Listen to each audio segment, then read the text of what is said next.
YouTube, baby. We're on YouTube now. We're launching. We're expanding. I'm so excited to be here. And like just having like this brand new community. I am so excited. And guys, just a heads up, if you hear dogs, children, just we'll get into all of it. So let's start at the beginning. Baby Kaye. Kaye. Baby Kaye. Baby Kaye. When were you born? Where did it all begin? Okay, so I was born in St. Catharines, Ontario. That just gave you a little hint about where I started. And I was adopted, so that's a whole other thing that kind of is a massive staple of who I am and like how I came to be. And yeah, I was adopted into this like beautiful family who wanted me terribly. And I had an older brother and an older cousin who became an older brother. So I grew up with like two like male role models my whole life. And my family was very Catholic, Pentecostal Christian, so I grew up in that kind of environment. And yeah, that's Baby Kaye. The beginning. I was so wanted by that family. I was such a spoiled little butt. Were you a pain in the ass? I was. Why were you a pain? Like, what did you do? I just like the world had to revolve around me. But I'm also a Leo, so. So nothing's changed. Nothing's changed. Gotta start somewhere.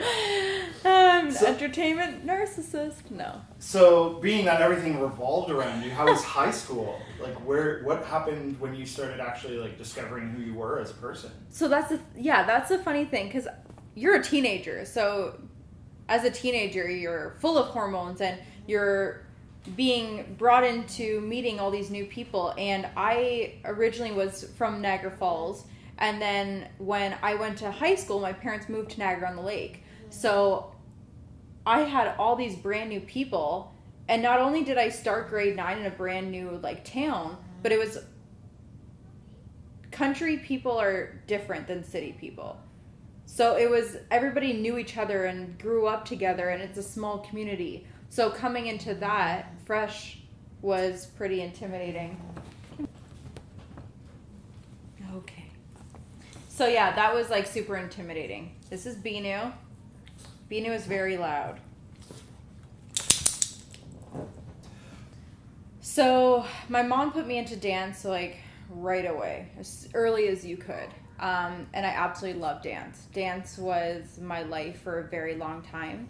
And then when I became part of like my Sunday school choir and got more involved in the community church, that's when I was like, oh, I'm really good at drama. Oh, I'm really good like at music and singing. And then when that got transferred into high school, like my entire high school was about like becoming a triple threat, is being a dancer, being in the dramatic arts, and then singer, musician, all that. Binu. So you were a triple threat. I was a triple threat. What was your favorite out of those three? I loved musical theater. What was it about musical theater? I think because it was all three. Yeah, so it had like It just every avenue. Every avenue. And like musical theater, their songs challenge you as a vocalist, and it was such a great experience just to be surrounded by so many people who are so talented. I remember I was going to leave high school and I was ready to tour and I was ready to like be a full-fledged singer. And I made my first demo. I knew all the right people. I was at my prime. My voice was so strong and I had so many amazing teachers who like empowered me just to become my greatest potential. Like I remember I did Canadian Idol and I did like St. Catharines Idol and I participated in all these competitions, and the faculty of my high school took time on their days off to just come watch me. And it was such a humbling moment where I was like, wow, they really think that I can do this. Because why else would they come? they're not getting paid to be there. And then every time, I remember through all of those like experiences, the feedback that I would get from other people in the industry, they took their time. So I was like, oh, like you actually also think I have something, because why would you waste your time if you didn't think that they had it or that they could get there? And people always put in so much energy for me, and I just wish I didn't have so many personal issues that stood in my way. It was just a lot of teenage rebellion, teenager just trying to be wanted, people pleasing, trying to find who she is, what she wants. My mom and I never got along. It was constantly butting heads. She tried to hold me, which made me want to go faster away. I found out so many things about my adoption, that like I had a sister, and there's all these secrets. And as somebody who grew up in the church that I did, a lot of traumatic experience happened because of the people that went to that church, that has shaped my thoughts of who I am. And I think that puts such a bad taste of that religion in my head, because that was my example of that religion, which is a shame, because now as I'm growing, I just realized they're just people. In 20s. I remember my best friend's mother sat me down at the church steps and told me never to see her daughter again, and never to like play with her, and she wanted me to leave her alone because I was a bad influence. And I was so young, and I was like, how can you look at a child and tell a child that they're a bad influence? And like, my best friend was more than a best friend. She was like my second half. She was my soul. She was my sister. She was my everything. And to have somebody, like an adult, just like come up to you and pull you aside and just say like, you're the reason, like in a negative way, that put a massive, I just felt like somebody took a stamp and was like, you're a bad person, you're not enough.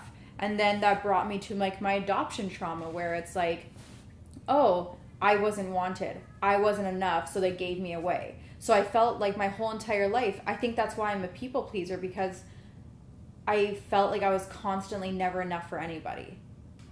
And I never allowed myself to ever work at something fully and be the best person I could be, because I have all these ideas of who I am in my head that get in the way. After high school, I gave up on my dream because I had this societal norm upbringing where it's like, you go to school, you go to college, you find your person, you get a job, you find your person, you get engaged, you have babies, you work a 9-to-5 with benefits, you live a beautiful, happy life, picket white fence, the whole thing. And I honestly, ask anybody, that is all I've ever wanted. But that's what I thought. After high school, I went to college, dropped out, hated it, wasn't ready, but my parents wouldn't allow me to have a break, because they're like, no, you have to like continue while you're going. I traveled a bit, fell in love, moved to Australia, did all these big changes. A lot of like massive moments happened from the time I was like 18 to 21. But I went back to school, graduated, got my diploma, got a job, the 9-to-5 with the benefits, the whole package, got pregnant. Oops, like that wasn't part of the Christian plan. But I was like, it's okay, because we're going to get married and I won't go to hell. And it's going to be great. And so I got married. Another baby came right after. Another baby came. 10 years. Like my 20s just gone like that. I can't say I have regrets, because that means that I wouldn't be acknowledging the choices that I made, which I thought were best for me at that time. There's always a reason why past Kaye made the choices that she made. So I don't believe in having regrets, because if I didn't experience any of those things, I wouldn't have what I have right now. And what I have is pretty great, even though it's not ideal. Like, I lost my fourth son, I'm in the middle of a divorce, and my life, I joke about it. I'm like, I don't have a job. I don't have a house. But at the same time, this is the first time I'm putting myself first. And that's terrifying. But terrifying is the same feeling as excited. So I'm officially free for the first time in my whole entire life, where I'm finally opening up and allowing myself to be authentically who I am. And I'm done the people pleasing. I'm done living for other people. And I have a letter L because I'm choosing myself. I'm self-love, and I will not stop choosing myself. Yeah, I think every part of you and everything that you experience in life makes you who you are. And it's so funny because I have so many people that ask me, like, what do you want? And because I've lived my life doing things for other people, I haven't even had the opportunity to sit down and think about what I want my future to be. So what I always say is that I'm going to live my life every single day and continually do things that make me happy in the present moment. And that's trials and tribulations, that's modeling, that's singing, that's connecting with people, that's meeting new people, that's experiencing things and being vulnerable and open to other people, and using that connection and the relatability for other people, and to use my platform as a way to show people that, like, hey, it doesn't matter what you look like, it doesn't matter who you are, everybody has a story, and you're not alone. I think it was definitely an accidental spark. Like, I left the industry, I had no intention of coming back. Like, I left. I was gone for a decade. And then I was just at home, I started making funny TikTok videos, and then they went viral. And certain people saw my videos and they were like, hey, like, you got something. And they started learning about my experience, and they're like, what? Why did you leave? And the more people were starting to notice me and my fan base grew, that's when I realized, oh, I can do this. And the happiness that it brought me, and the people who I met along the way that are constantly teaching me and growing me as helping me grow as a person is what I should say, has made such an impact that I never wanted to stop. And there's so many people that I look up to that I'm like, oh, I can't wait to get to that stage. I'm so excited. I'm terrified. This is probably the scariest thing, is to leave everything behind, especially in your 30s, when everybody around me is getting engaged, buying their first house, getting pregnant for the first time, doing all these firsts. And here I am in the middle of divorcing my husband, and at a totally different stage in life where I'm telling my children that mommy and daddy aren't going to be in the same house anymore. And I feel very alone in that. And that's only because everybody, my support system, isn't at that level. They're not experiencing anything that I'm experiencing. So I'm doing this on my own. And I know when I experienced all the traumatic events that I have, I did it on my own. And so now doing this and making it trials and tribulations, I just hope that somebody else won't feel the way that I feel. Bina, come here.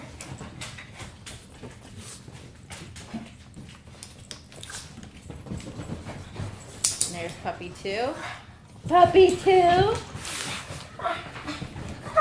Hey.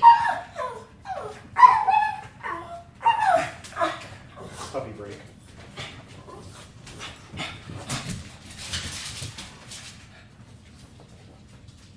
It's fine.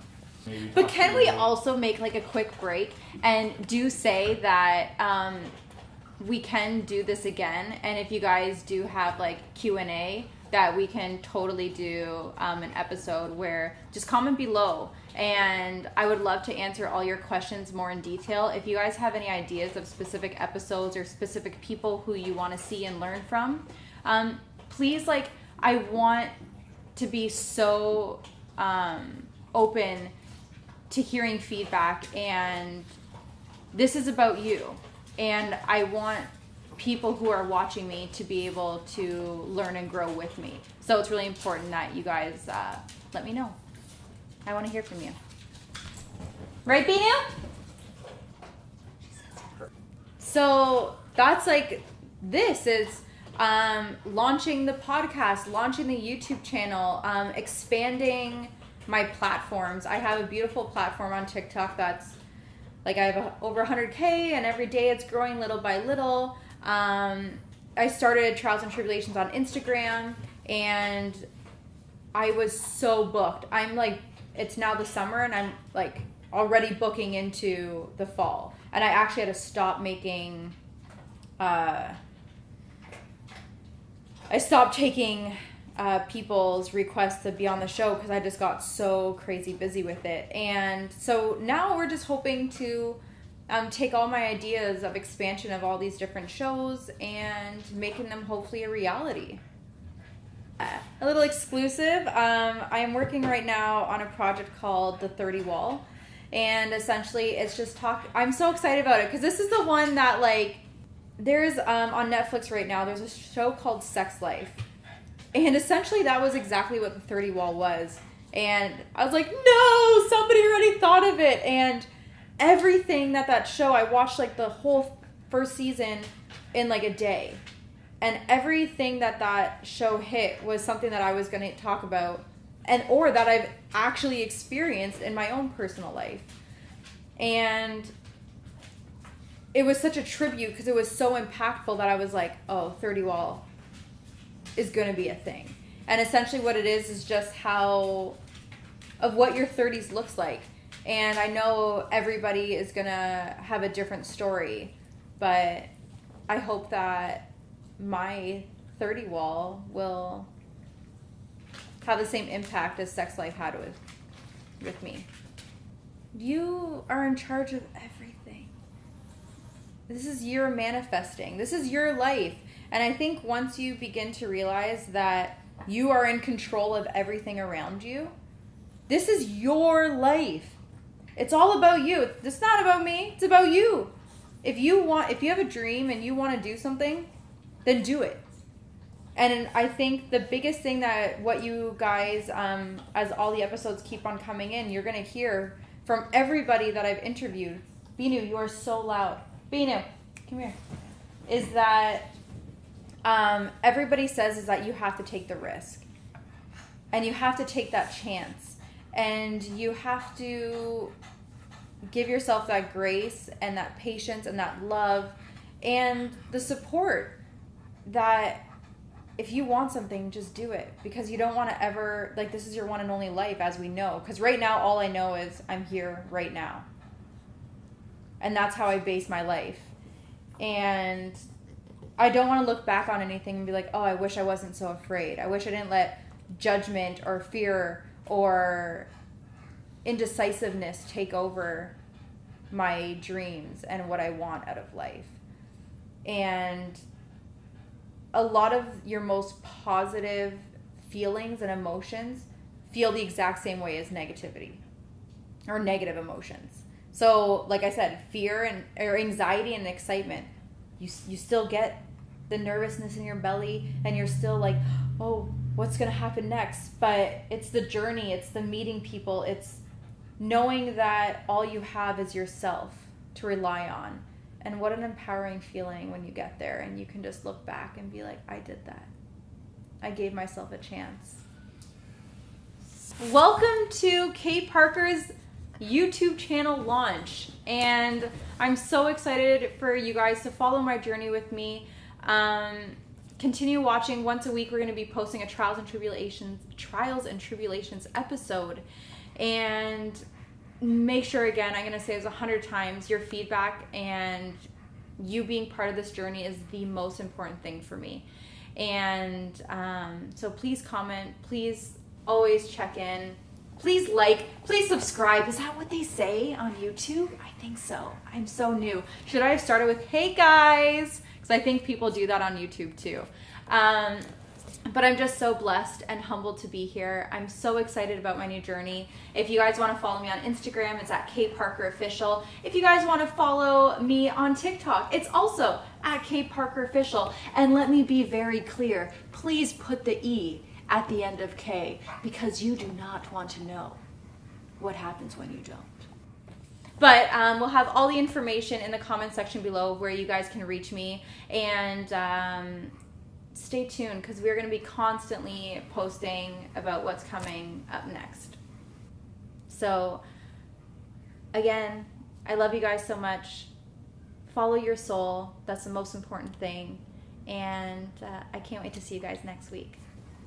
Bye, guys. See, I use the guys thing, right? It works.